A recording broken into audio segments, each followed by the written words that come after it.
Last year in the summer, I took my cousin on a trip. On our way home, we decided to stay in Berlin for a couple of days, and, as I usually do when I'm in Berlin, I decided to pick up as many books as I could carry home. One of these books was The Color Purple. Now, I'll be honest, I splurged a little bit on the book. It's a Penguin Vitae hardcover, but the physicality of the book isn't important. What is important about the version that I picked up is the foreword. Written by Keith Lehman. If I hadn't read his 7 pages, then I don't think I would have been able to finish the book, let alone start it. Now, before we start, just a heads up about the book, it does contain things like sexual assault, racism, discrimination, and abuse. It features them heavily, actually. So if you don't think you can listen to me talk about those topics, then I recommend listening to something else. There's enough on the internet to enjoy, and you have a perfectly intact free will. So go enjoy your day, and I'll talk about The Color Purple.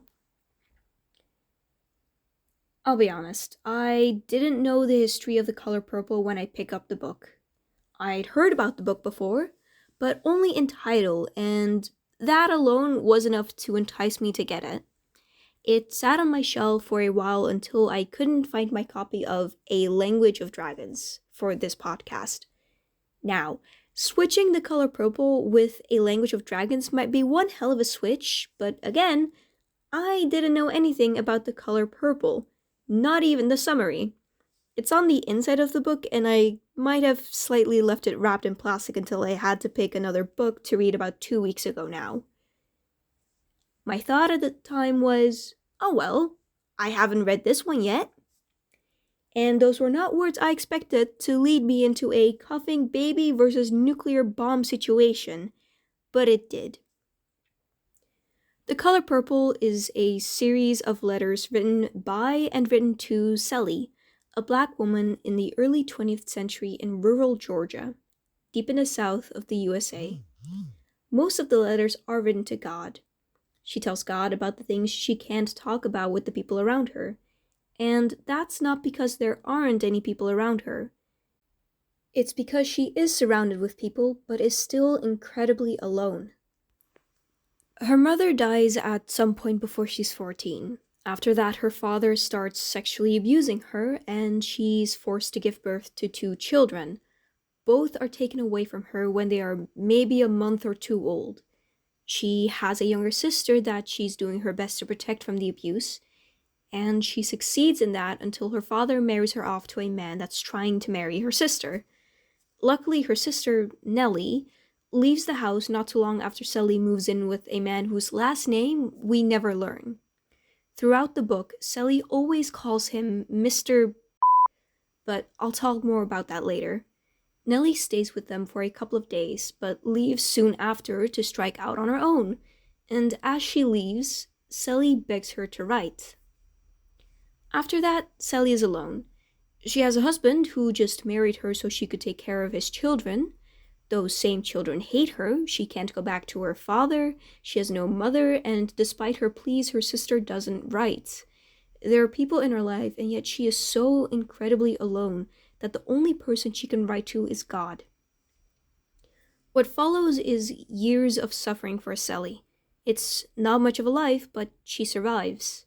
She survives for years, and slowly, bit by bit, she begins to grow. It's gradual. There's no big moment where you think, oh, thank God she's made it. Not to me, at least. And I can't say that the spine she gets begins with herself. It begins with Shug. Shug Avery is the woman that Sally's husband loves, the woman he hits her for not being. Shug Avery is also, coincidentally, the woman that Sally loves. She's a singer that tours around the country.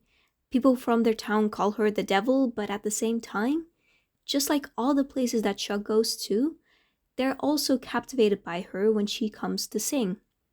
Sally first learns of Shug through pictures, and later meets her when Shug falls ill and Mr. brings her back to his house to nurse her back to health.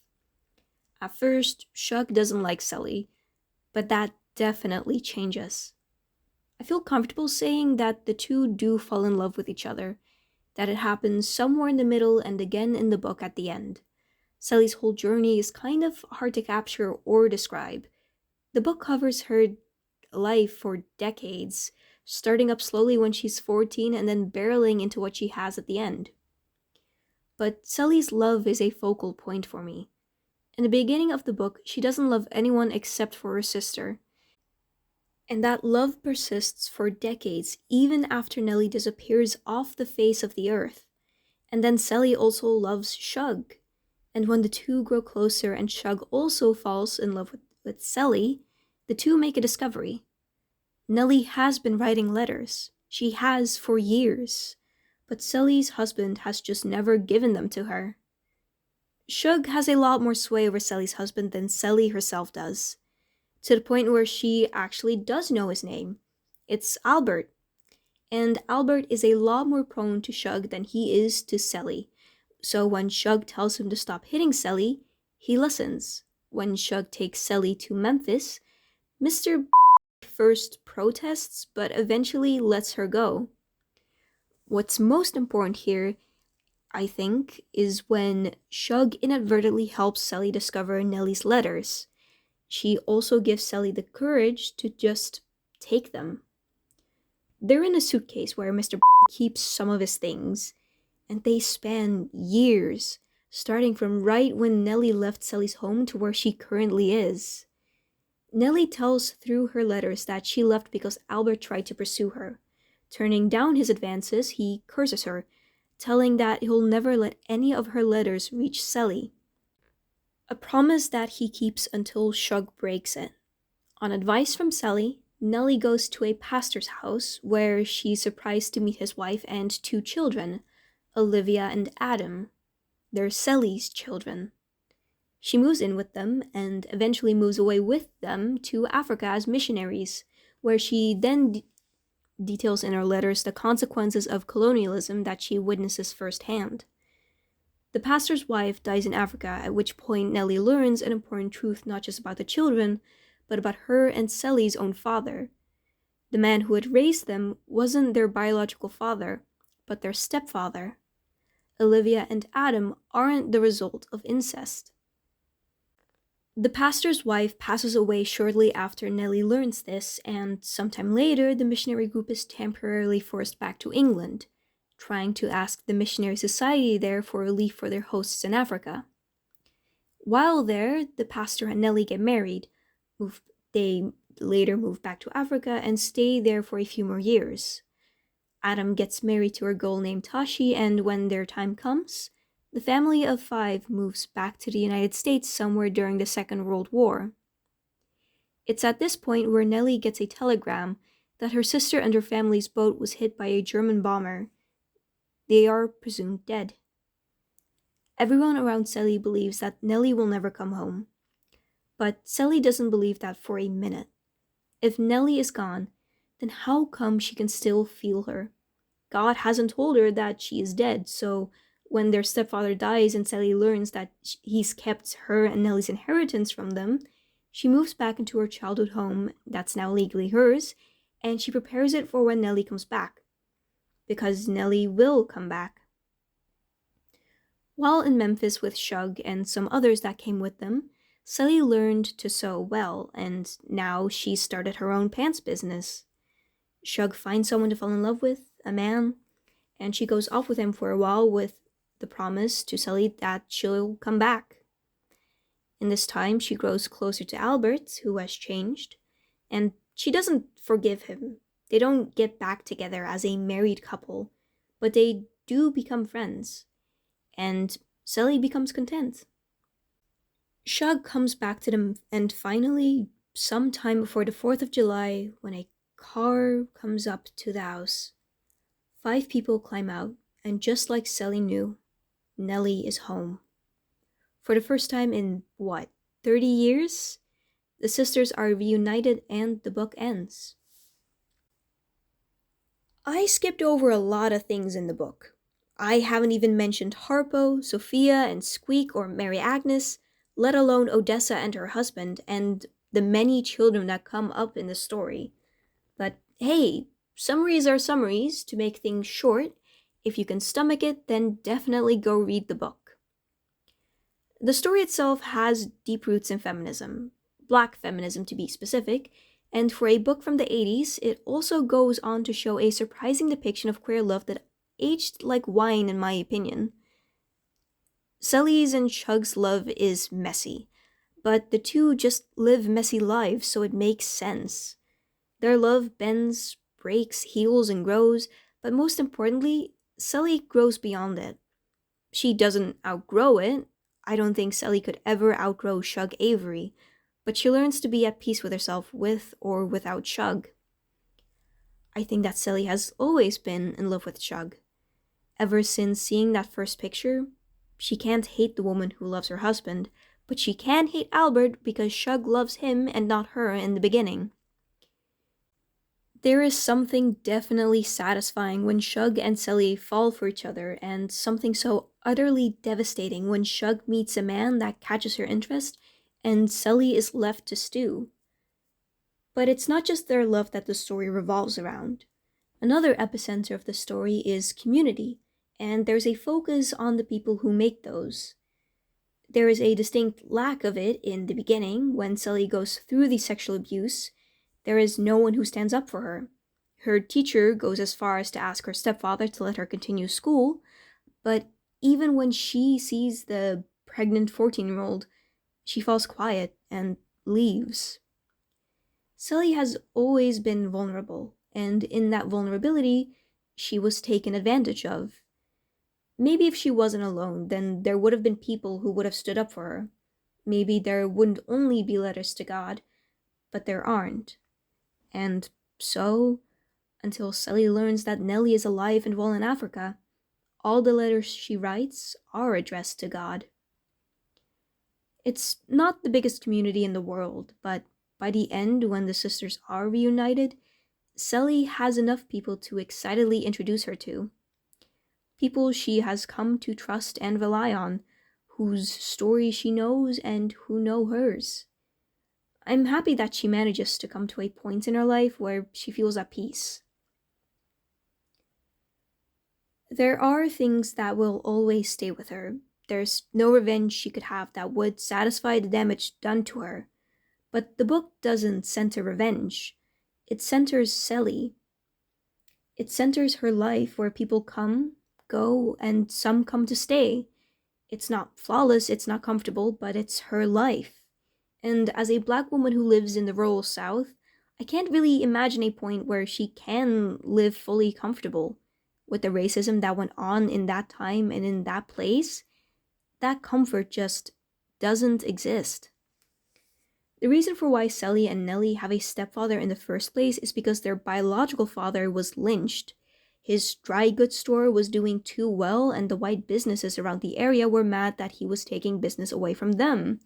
So they lynched him. It just goes to show that even if you're successful there, if you make the white people around you too unhappy, it can still cost you your life, no matter what. Another plotline that shows this is that of Sophia's. One of the kids that Sully takes care of is named Harpo. He marries a girl named Sophia who, to Sully at least, is a force unto herself.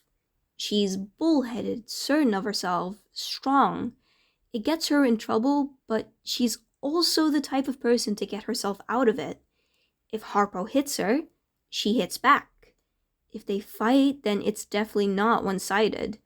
Sophia isn't someone who you can make small. So when the mayor's wife asks her to become her maid, she told them fuck no. And, well, it sort of broke out into a fight. Sophia got sent to jail, and while everyone tried to do what they could to get her out before prison killed her, the only solution that ended up working was becoming the maid she detested becoming. She's forced away from home, her own children, into the service of another family, and Sophia hates it. The way these people treat her, the way she's forced to accept it. What's worse is that the children she raises likes her to a point where she keeps visiting her, even when she's an adult. This all comes at the cost of most of her own children not even being able to recognize her. It shows a divide between the white and colored people at the time. The girl, I can't remember her name, grows up with the fantasy that Sophia liked her, that she was willingly employed by her parents, and that if she just raises her baby to not hate colored people, then surely that will be enough, right? And colored people who like to survive keep selling that fantasy. That things are alright between them, that their oppression is okay. Sophia isn't one to sell that fantasy, though. At one point, when she practically has her freedom, she tells the young mother that she doesn't like her child and no matter what, she won't. It sounds harsh, but I'd argue that what her parents had done to Sophia was also harsh. And Sophia doesn't even get to complain unless she's breaking some unspoken social rule. What I'm trying to say is that life is unfair. It's cruel for no other reason than that Sophia is black. And it makes it so jarring that Sally knows now about a world outside of their own where this type of hate is atypical.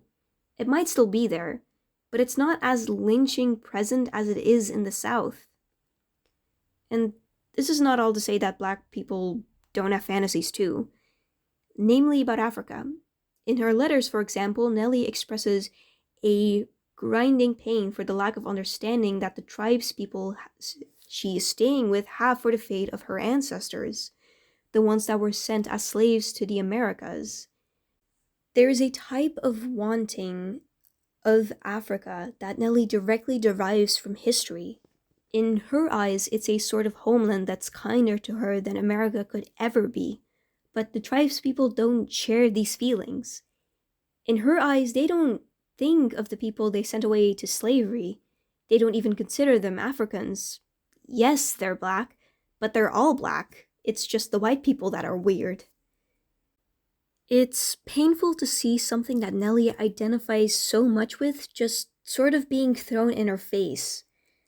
Fascinating how different the perspectives can be, and cruel in a sense that only reality can be. There are certain parallels that lies between the sisters. While Nellie learns a more biblical version of God and combines that with the version of God that the tribespeople of Africa teach her about, Sally's is wholly a journey of her own. God isn't one thing in a book. It starts out that way, that God is a white man to Sally, but by the end, that image is drastically different. I think it's Shug who first challenges Sally's notion on God being a white man, but Sally before that also expresses a feeling that God isn't in any church or any of his houses, but with the people. That you bring God with you to meet him in other people when you go to church. God isn't just her connection between people. God is her connection to the world. What stands out to me is the imagery of trees. To Sally, trees are strong, vast where they stand, and you get a sense that when she can't see God in herself, she sees it in the trees. And yes, God isn't a he or a she, it's an it. And it's beautiful beyond human symbols. At first, she addresses her letters to God, but after learning that Nellie is alive and went to Africa as a missionary, she addresses all her letters to her instead, until the very last one. The last letter of the book is addressed to God again. To God, the stars, the trees, the sky, the peoples, to everything, and God again. It's the letter where Nellie comes back home. And just like the last so many letters, it's ended like a prayer, with Amen.